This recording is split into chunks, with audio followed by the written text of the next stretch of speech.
Welcome back class 9 in your biology class.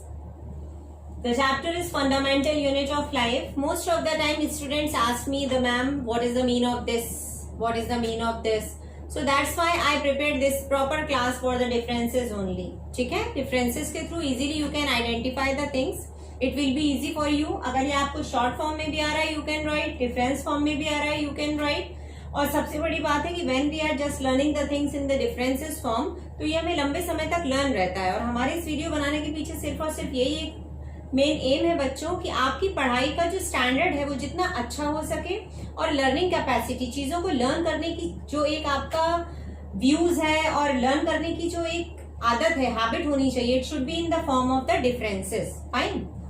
पहला difference light microscope, electron microscope. जैसा कि सबसे पहले नेम ऑफ द चैप्टर है फंडामेंटल यूनिट ऑफ लाइफ. ठीक, fundamental unit of life is cell. Cell किससे देखा रॉबर्ट हुक ने सबसे पहले? माइक्रोस्कोप से. अब कहा उसके बाद भी हमने आगे पढ़ा. We are just reading the term light microscope and electron microscope. बच्चों के दिमाग में आता है कि भाई आखिर दोनों माइक्रोस्कोप है, then what is the difference? Difference is this. Light microscope, as the name is there, it uses glass lens for the light. Remember this thing. Electron microscope uses the electromagnets. Second points, it uses beam of light. It uses beam of light पड़ती है lens के ऊपर, then we are able to see the things. Electron microscope, beam of electrons. इसका क्या मतलब हुआ बच्चों? इसका मतलब ये है कि अगर ये चीज स्मॉल है तो ये वेरी स्मॉल है. Is it clear? Internal vacuum is not required. Nothing. Simply we are seeing through the lenses. और यहाँ पर internal vacuum is essential. Clear? Now the second important difference class, unicellular organism, multicellular organism. From the chapter number 1, as the name is there, unicellular organism means the single cell body is made up of single cell and the multicellular body is made up from the multiple cell, means more than one cell. As the name is there, this is very easy. The second one, no division of labor. Reason, because एक ही cell है जो सारा work कर रही है. Okay, that's why there is no division of labor. But in the multicellular organism, for the digestion, for respiration, for excretion, for circulation, they have different body parts. Fine. Third one, unicellular organism, reproduction by one cell. It means one cell है बच्चों, उसी के through reproduction, digestion, egestion, excretion, circulation, everything will be conducted by only one cell. But the multicellular organism, now listen very carefully. Somatic cells, these are the simple cells for the growth, for repairing and all in the body. And germ cell or reproductive cell, these are for the reproduction, which take place in the reproduction. Somatic cell में division होता है जिसके through वो आगे बढ़ते हैं. That one division is mitosis. और germ cell में जो होता है that is meiosis. Fine. Somatic cell में जो डिवीजन है वो डिवीजन है सेम इक्वेशनल डिवीजन. और जर्म सेल और रिप्रोडक्टिव सेल में जो डिवीजन है that is reductional division. Number of chromosome यहाँ पर हाफ हो जाते हैं. इसके बारे में और अच्छे से डिस्कशन हम अपने नेक्स्ट में करेंगे. That is mitosis and meiosis. I will tell you. Clear? Life span is short. अब भाई सिंगल सेल है, life span is short and here the life span is long. Example amoeba, paramecium, euglena, chlamydomonas, bacteria, these all are in the category of unicellular organism. And multicellular organism, deer, rabbit, rat, parrot, birds, these all are in the category of multicellular organism. यहाँ पर ये जो एक चीज दी है इन्होंने बच्चों, reproduction by one cell और no division of labour. I want to tell you, suppose ये मैंने एक अमीबा बनाया. आप सोचते हो कि बार बार मैम अमीबा ही क्यों बनाती है? Because you all know very well about the amoeba. Irregular shape है, इरेगुलर शेप में वांट टू ईट समथिंग, अंदर जा रहा है थ्रू द प्लाज्मा मेम्ब्रेन. ये मैंने आपको बताया था हमारी लास्ट क्लास में. You go through that video, you will understand easily this one. ठीक है? अब ये अंदर गया, इजेशन होना है बॉडी से बाहर, एक्सक्रीशन. ये इजेशन हो गया, बाहर बॉडी से जाना है, एक्सक्रीशन होना है प्लाज्मा मेम्ब्रेन. ये एक सेल है, इसी के थ्रू बॉडी में सब कुछ चल रहा है. Fine. It means there is no division of labour. And just now I told you that the division of labour take place in the multicellular organism. Yes class, now the third one, very important, prokaryotic and eukaryotic cell. I observed one thing in the 9th class, after 9th or 10th, ठीक है? बच्चे 10th में आ गए हैं but they don't know the differences between the prokaryotic and eukaryotic cell. तो ये सारी की सारी जो चीजें हैं बच्चों, these are the basic concepts. It must be clear whether you are taking the biology in your senior section or not. That is the another thing. But the basic concept always must be clear. Character. Character number 1 size, prokaryotic. एक important चीज, prokaryotic cells को हम कह सकते हैं these are very simple cell. Simple cell और एक word और आ सकता है प्रिमिटिव। बिल्कुल स्टार्टिंग की सेल सबसे पहले की। और eukaryotic cells are the complex cells, developed cells. Fine. Size small, prokaryotic cell that is 1 to 10 mm, eukaryotic large, the size is 5 to 100 mm. The second one is nucleus. In prokaryotic it is absent. बहुत छोटी है ये बच्चों, इनमें genetic material in the form of chromatin thread and all होता है, proper nucleus इनमें नहीं होता, that is absent. In the eukaryotic cell proper nucleus is present, you can understand like this. Fine. The third one is chromosome.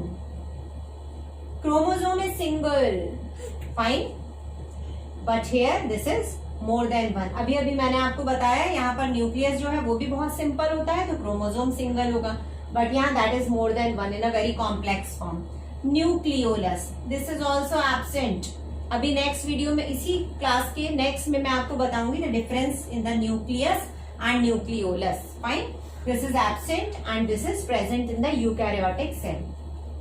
MBO, What is the mean of MBO? Membrane bound organelles। वो organelles जिनमें चारों तरफ membrane होती है, वो सारे के सारे प्रोकैरियोटिक में एब्सेंट होते हैं, but in the eukaryote these all are present। अब हम बात करें कौन कौन से सेल ऑर्गेनेली जो हमें इस पूरे चैप्टर में पढ़ने हैं। क्या क्या? Nucleus, endoplasmic reticulum, lysosome, vacuole, these all are the organelles which have the membrane। Fine। Next is cell division. Prokaryotic cell अभी अभी मैंने आपको बताया, this is very simple cell, it has only budding and fission. और यहाँ आ जाइए eukaryotic cell, this shows the mitotic and meiotic division. Mitotic जो पीछे अभी मैंने आपको बताया था इन द सोमेटिक सेल, और meiotic I told you in the germ cell और रिप्रोडक्टिव सेल। अब आती है बात बडिंग और फिजन की। तो what is budding and what is fission? Budding हमारा ईस्ट में हो रहा है, ये लीजिए simple structure, a bud like outgrowth, this is outgrowth like structure comes out from the body, detaches and fall, ये लीजिए गिरा, और will give rise to the new organism, this is budding। now the next, that is fission।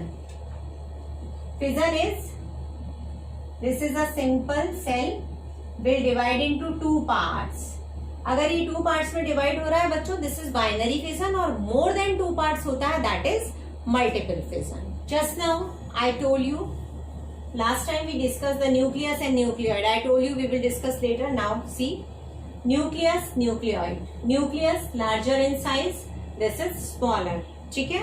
second one double membrane, nucleus is double membrane बच्चों, जब हम इसका structure बनाते हैं तो endoplasmic reticulum is always with it। fine।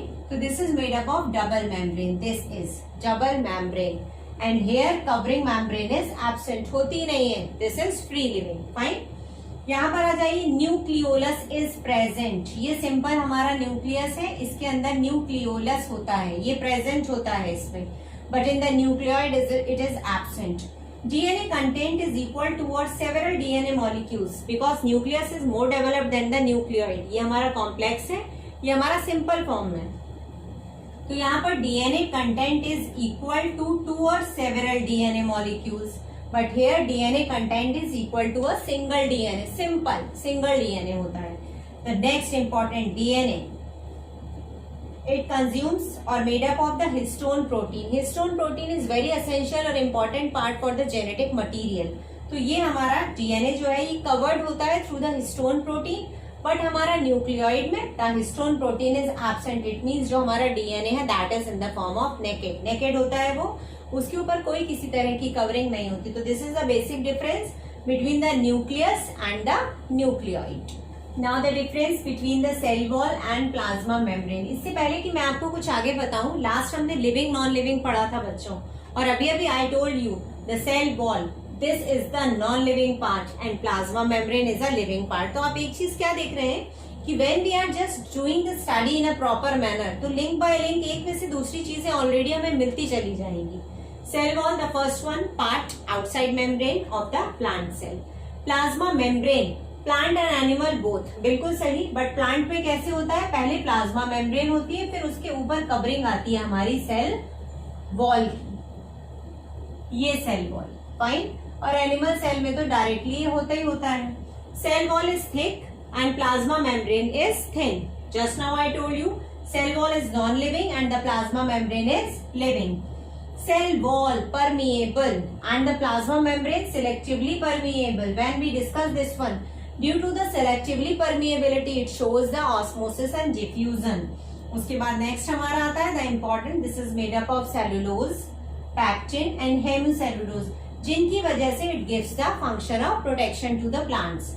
Plasma membrane is made up of lipids and proteins. अब इसका क्या काम है? Hold the cellular content inside. जो भी हमारी सेल के अंदर का साइटोप्लाज्म और ये हमारा रही प्लाज्मा मेम्ब्रेन. तो ये प्लाज्मा मेम्ब्रेन इन सभी सेल ऑर्गेनेलीज को होल्ड करके रखती है. Number 1. Number 2, passage of material in and out. अंदर जाने देती है और बाहर निकालती है. तो this is the basic difference between the cell wall and plasma membrane. Now the important, बच्चे पूछते हैं मैम कई बार आप कहती हैं this is a living part, this is a non living part. Confusion create होता है. कंफ्यूजन को कैसे दूर करें? To make the table again. Telling you living part of a cell, non living part of a cell. See. Number 1 plasma membrane. Number 2 cytoplasm. Plasma membrane is the outer covering. देखिए बार बार मैं आपको चीजों को पीछे से लिंकअप करती जा रही हूँ. Plasma membrane is the outer covering of the cell. अंदर साइटोप्लाज्म ये रहा, इस पे भरे हुए हमारे organelles, endoplasmic reticulum, mitochondria, golgi apparatus, ribosomes, lysosomes, centriole. ये सिर्फ एनिमल सेल में होता है बच्चों. Remember this thing. Animal cell में for the division, cell division. और ये हमारा प्लास्टिड सेल, क्लोरोफिल. ठीक है, ये हमारे पास होता है सिर्फ प्लांट सेल में. प्लांट सेल में. Next non living part cell wall. और cell wall we know very well this is present in the plant cell only. यहाँ पर आ जाइए वैक्यूल्स, नॉन लिविंग पार्ट है ये. ठीक है, उसके बाद है granules. These are the inclusions जो अंदर की तरफ पड़े रहते हैं. तो these are the non living material. Telling you again, cell wall, vacuoles, granules. और here these all are the part for the living material. Plasma membrane outer covering of a cell. Cytoplasm जितने भी cell organelles है these all are the organelles. Fine. और next हमारा है ये centriole is for the animal cell and plastid is for the plant cell.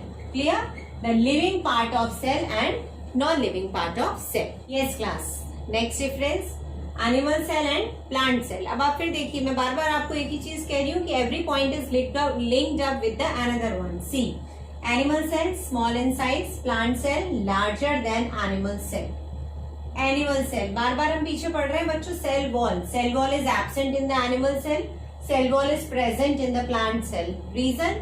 Because ये रही हमारी प्लाज्मा मेम्ब्रेन. प्लाज्मा मेम्ब्रेन की आउटर कवरिंग है cell wall which is present in the plant cell.